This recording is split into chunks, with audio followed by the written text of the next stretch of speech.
السلام علیکم ورحمۃ اللہ وبرکاتہ۔ الحمدللہ رب العالمین والصلاة والسلام علی نبینا محمد وعلی آلہ وصحبہ اجمعین، اما بعد۔ ام عبداللہ پوچھ رہی ہیں ایک سوال کہ شیخ کیا زکوٰۃ کی رقم ہم کسی مدرسے میں یا مسجد میں چٹائی وغیرہ یا اسپیکر وغیرہ یا دیگر اور ضروریات وغیرہ کے لیے جو استعمال کی جاتی ہیں مسجدوں میں یا مدرسوں میں یا اسکولوں میں، کیا ہم وہ رقم دے سکتے ہیں؟ اس سوال کا جواب یہ ہے کہ اللہ تعالیٰ نے قرآن کریم میں جو زکوٰۃ کے مصارف یعنی جن جن لوگوں کو زکوٰۃ دینی ہے ان کے بارے میں جو بتلایا ہے، ہمیں ان کا خاص خیال رکھنا پڑے گا۔ اللہ رب العزت نے فرمایا کہ انما الصدقات للفقراء والمساکین والعاملین علیہا والمؤلفۃ قلوبہم وفی الرقاب والغارمین وفی سبیل اللہ وابن السبیل فریضۃ من اللہ واللہ علیم حکیم، سورہ توبہ آیت نمبر 60۔ یعنی صدقات، یعنی یہ صدقات سے مراد یہ زکوٰۃ جو فرض ہے، یہ تو صرف محتاجوں یعنی فقیروں اور مسکینوں کے لیے ہے، اور ان کے لیے ہے جو صدقات کے کام پر مامور ہے، یعنی جو وصولی کرتے ہیں حکومت اسلامیہ کی طرف سے صدقہ زکوٰۃ جو وصولتے ہیں، اور یہ وہ ان کے لیے ہے جن کے دلوں میں اسلام کی محبت پیدا کرنا مقصود ہو۔ اسی طرح ان کے لیے ہے جو جن کی گردنیں چھڑانی ہو، قرض داروں کا بوجھ ہلکا کرنے والوں کے لیے ہے، اور اللہ کی راہ میں اور مسافروں پہ خرچ کیے جائیں۔ یہ ایک فریضہ ہے اللہ کی طرف سے، اور اللہ علم والا حکمت والا ہے۔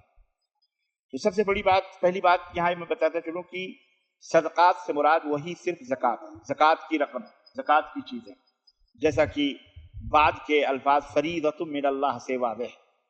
صدقات کی تقسیم پر بھی منافقوں کو اعتراض ہوا تھا، تو اس کی تقسیم کے مدات جو تھے، مد کہاں کہاں خرچ کیا جائے، اللہ تعالیٰ نے خود ہی مقرر فرما دیے تاکہ ان زکوٰۃ کی تقسیم میں کوئی اعتراض کی گنجائش کسی کو نہ رہے، اور یا کم از کم رہ جائے۔ یہ کل 8 حصے ہیں، 8 مدات ہیں، 8 ڈپارٹمنٹ ہیں، 8 شعبے ہیں۔ علامہ صلاح الدین یوسف رحمہ اللہ اس آیت کریمہ کی تفسیر میں لکھتے ہیں کہ آیت کا جو آغاز ہے وہ انما سے کیا گیا، جو قصر کے صیغوں میں سے، اور صدقات میں اللام جو ہے وہ تعریف جنس کے لیے ہے، یعنی صدقات کی یہ جنس یعنی زکوٰۃ انہی 8 قسموں میں مقصور ہے۔ مقصور مطلب محدود ہے، جن کا ذکر آیت میں آیا ہوا ہے، ان کے علاوہ کسی اور مصرف پر زکوٰۃ کی رقم کا استعمال صحیح نہیں۔ ایک سوال اہل علم میں یہ بھی ہے کہ کیا ان 8 مصاریف پر تقسیم کرنا ضروری ہے، یعنی تھوڑا تھوڑا سب کو، یا ایک بیگ کسی کو ہی دے دیا؟ اس سلسلے میں امام شافعی رحمۃ اللہ علیہ کہتے ہیں کہ نہیں، ان کو 8 مدوں میں بانٹ دینا۔ لیکن امام ابو حنیفہ رحمۃ اللہ علیہ اور دیگر اہل علم جو ہے جمہور علماء یہ کہتے ہیں نہیں، ایک ہی کو دے سکتے ہیں، دینا جائز ہے، کوئی ضروری نہیں کہ بانٹا جائے۔ بہرحال آئیے میں آپ کی خدمت میں، اس میں اہل علم کہتے ہیں کہ یہ جو پہلی رائے ہے یہ درست نہیں ہے، بلکہ یہ دوسری جو رائے ہے کہ ایک بیگ کسی ایک کو بھی دے سکتے ہیں، یہ بہتر ہے۔ ان تھوڑی سی میں توضیح بتا چلوں، یہ فقیر، یہ مسکین، یہ اور جو 8 ہیں، تھوڑی تشریح تاکہ آپ کو سمجھ میں آ جائے۔ فقیر اور مسکین چونکہ قریب ہوتے ہیں اور ایک کا دوسرے کے اوپر اطلاق ہوتے ہیں، یعنی کبھی فقیر کو مسکین اور مسکین کو فقیر کہا جاتا ہے، لیکن اصل الگ الگ تعریفات میں خاصا اختلاف ہے۔ تاہم دونوں کا مفہوم مل جملہ یہی ہے کہ دونوں ضرورت مند ہوتے ہیں، حاجت مند دونوں ہیں، دونوں کی ضروریات ہیں، اور دونوں کی ضروریات پورا کرنا مقصد ہے اس سے، ٹھیک ہے۔ کہتے ہیں کہ جو شخص اپنی ضروریات کو پورا کرنے کے لیے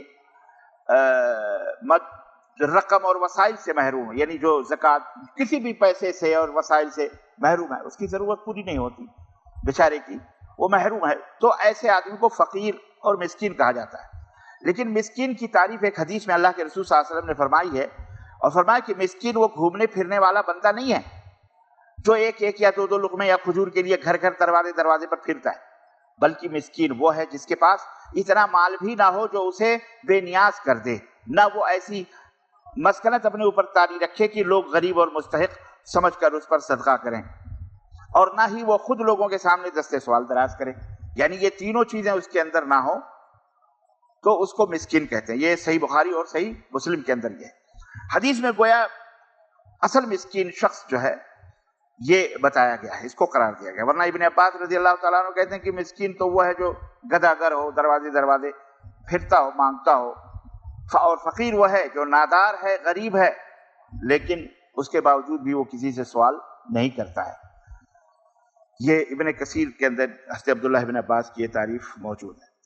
اسی طرح غارمین, اللہ رب العزت نے فرمایا کہ یہ فقیر اور مسکین کی بات ہو گئی. دوسرے جو ہے عاملین, ان سے مراد حکومت کے وہ اہلکار ہیں جو زکوٰۃ اور صدقات وصول اور تقسیم کرتے ہیں, اس کے اوپر مامور ہیں حساب و کتاب پر. یعنی وہ ڈپارٹمنٹ پورا الگ ہے, اس کے اندر جتنے بھی نوکر, مزدور, کام کرنے والے, موظفین ہوں گے, ان کے اوپر زکوٰۃ لینا ضروری, ان کو زکوٰۃ دینا جائز ہے. اسی طرح مؤلفت قلوب, ایک تو وہ کافر ہے جو کچھ اسلام کی طرف مائل ہو اور اس کی امداد کرنے پر امید ہے کہ وہ مسلمان ہو جائے گا, ایسا بھی شخص ہے. اور دوسرے وہ نو مسلم افراد ہیں جن کو اسلام پر قائم و دائم رکھنے کے لیے امداد کی ضرورت ہے, ان کے شادی بیاہ, بیمار, علاج, یہ وہ. اور تیسرے وہ افراد بھی ہیں جن کی امداد دینے کی صورت میں یہ امید ہو کہ اپنے علاقے کے لوگوں پر جو مسلمان ہیں, مسلمانوں پر جو کافرین یا دشمن حملہ کرنے والے وہ ان کو روکیں گے. ایسے بھی لوگ ہیں کفار, ان کو بھی دیا جا سکتا ہے. اور اسی طرح وہ قریب کے کمزور مسلمانوں کا وہ تحفظ بھی کر سکتے ہوں, ایسے لوگوں کو, یہ کفار. تو یہ اور اس قسم کی دوسری صورتیں تالیف قلب کی آتی ہیں. بھلے وہ لوگ مالدار ہی کیوں نہ ہو, کفار ہیں لیکن بھلے وہ مالدار ہی کیوں نہ ہو, لیکن زکوٰۃ کی رقم دینے سے اسلام یا مسلمانوں کی حفاظت ہوتی ہے, تو ایسے لوگوں کو دیا جا سکتا ہے. بہرحال احناف کے نزدیک یہ مصرف ختم ہو گیا ہے, وہ کہتے ہیں یہ بات صحیح نہیں ہے. بہرحال وہ ان کا اپنا مسئلہ ہے. نمبر 5, گردنیں آزاد کرانے, مطلب ایسا غلام مراد ہے اس سے جس کے مالک نے یہ کہا ہو کہ بھائی آپ ہمیں 1 لاکھ دے دو, ہم آپ کو آزاد کر دیتے ہیں, تو ایسے بندے کو بھی زکوٰۃ دینا جائز ہے. اور قرض دار, مقروض سے مراد وہ اہل و عیال اور نان و نفقہ والے ہیں جن کی ضروریات زندگی بہرحال مشکل سے گزر رہی ہے. ان کے پاس نقد رقم بھی نہیں ہے کہ وہ بجلی کا بل بھر سکیں, پانی کا بل بھر سکیں, یا کم از کم موٹر گاڑی میں, یا قرض ہیں وہ, یا دوا علاج میں انہوں نے قرض لیا ہے بیچاروں نے کہ وہ پیش کر کے وہ قرض بھی ادا کر سکیں, ان کے پاس وہ پراپرٹی بھی نہیں ہے. اسی طرح دوسرے وہ ذمہ دار اصحاب ہیں جنہوں نے کسی کی ضمانت لے لی اور وہ دھوکے میں پڑ گئے, یا وہ بھاگ گیا, یا اس میں پھنسے ہوئے ہیں. اب وہ ضمانت اس کی ادائیگی وہ نہیں کر سکتے, تو ایسے لوگوں کو بھی قرض دے کر کے ان کی ادائیگی کی جا سکتی ہے. ایسے یا فصل جو ہے تباہ ہو گئی, یا اور بہت سارے خسارے ہو گئے, مقروض ہو گیا بندہ, تو ایسے لوگوں کو زکوٰۃ دے سکتے ہیں. اسی طرح سے فی سبیل اللہ سے مراد جہاد, یعنی جنگی سامان اور ضروریات اور مجاہدین, چاہے وہ مالدار ہی کیوں نہ ہو, ان کے اوپر زکوٰۃ کی رقم خرچ کرنا جائز ہے. اور حدیث میں آتا ہے کہ حج اور عمرہ بھی فی سبیل اللہ میں داخل ہے. یہ کوئی حج اور عمرہ کرنا چاہتا ہے, اس کے پاس پیسے نہیں ہیں, ان کو زکوٰۃ کی رقم دے دے. اسی طرح سے بعض علماء کے نزدیک دعوت و تبلیغ میں جو دعات ہیں, مبلغین ہیں, جو مدرسین ہیں, اساتذہ ہیں, وہ بھی فی سبیل اللہ میں داخل ہیں. کیونکہ مقصد جہاد سے جو مطلب پورا ہوتا ہے وہ علماء کے اور دعات اور مبلغین کی محنتوں سے وہ مقصد پورا ہوتا ہے, یعنی اعلاء کلمت اللہ, اللہ کے کلمے کو بلند کرنا. تو ایسے لوگوں کو بھی زکوٰۃ کی رقم دی جا سکتی ہے. اسی طرح سے ابن السبیل سے مراد وہ مسافر, یعنی کوئی مسافر ہے اور لٹ گیا, اب وہ فقیر ہوگا, بھلے وہ گھر کا مالدار ہے لیکن وہ لٹ گیا, وہ تو مستحق امداد ہوگا, تو اسے بھی زکوٰۃ کی رقم دے سکتے ہیں تاکہ وہ اپنے گھر یا اپنے وطن واپس چلا جائے. تو عزیزان گرامی, یہ 8 مصاریف ہیں جن کے اندر آپ زکوٰۃ کی رقم خرچ کر سکتے ہیں. البتہ جو سوال محترمہ نے کیا ہے کہ اسکول یعنی جدید تعلیم کے ادارے یا مساجد میں استعمال ہونے والے مثلا جو اشیاء, وہ ان 8 مصاریف میں شامل نہیں ہیں, اس لیے ان پر زکوٰۃ کا مال خرچ نہیں ہو سکتا. ٹھیک ہے. مساجد پر تو زکوٰۃ کا مال اس لیے بھی نہیں لگایا جا سکتا کہ مساجد کی تعمیر اور آبادی ہر مسلمان اس کے ساتھ استطاعت کے مطابق اس کی ذمہ داری ہے, اور مساجد میں استعمال ہونے والی چیزیں جو ہیں ہماری اپنی ضروریات ہیں, مثلا مصلی ہے, چٹائی ہے, بجلی ہے, یہ ہے, وہ ہے, اور اپنی ضرورت پر مال زکوٰۃ صرف نہیں, اور جو اپنی ضرورت ہو اس کے اوپر آپ مال زکوٰۃ صرف نہیں کر سکتے. اسی ضمن میں بھی بڑے فتوے ہیں. بہرحال وہ میں جلدی کی وجہ سے, لیکن پھر بھی میں ایک مسئلہ بتا کے اپنی بات ختم کرنا چاہوں گا کہ مسجد کے لوٹے، رسی، چٹائی، جانماز، فرش اور اس کی مرمت، صفائی یا تعمیر میں عشر اور زکوٰۃ، یہ عشر اور زکوٰۃ کیا ہے؟ اوصاف الناس، یعنی لوگوں کے گناہوں کی میل ہے، اس کا خرچ کرنا مسجد کے اندر یہ درست نہیں ہے، کیونکہ مسجد اور اس کی ضروریات زکوٰۃ کے مصارف منصوصہ میں داخل نہیں ہے۔ اسی طرح سے ہاں البتہ مؤذن مسجد اور میاں جی کی جو گزر اوقات کا کوئی دوسرا ذریعہ نہیں ہے، جو مؤذن ہیں اور دیگر لوگ ہیں محتاج ہیں، ان کے خادم وغیرہ، تو اہل علم کہتے ہیں وہ ضرورت مند محتاج ہیں، ضرورت مند ہیں، تو زکوٰۃ کا مصرف ہونے کی حیثیت سے چونکہ وہ فقیر ہیں یا مسکین ہیں یا ضرورت مند ہیں، تو اس حیثیت سے انہیں عشر اور زکوٰۃ سے معین، یعنی معین رقم یا غیر معین رقم مقدار مہینے در مہینے امداد کے طور پر ان کو دی جا سکتی ہے، اس میں کوئی حرج نہیں ہے۔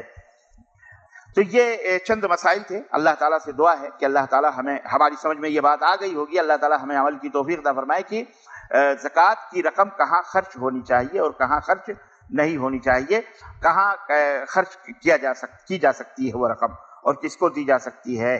اگر آپ نے ایسے لوگوں کو نہیں دیا تو پھر آپ کی زکوٰۃ ادا نہیں ہوگی، یہ بات یاد رکھیں۔ وصلی اللہ علیہ نبینا محمد وعلی آلہ وصحبہ اجمعین، والسلام علیکم ورحمۃ اللہ وبرکاتہ۔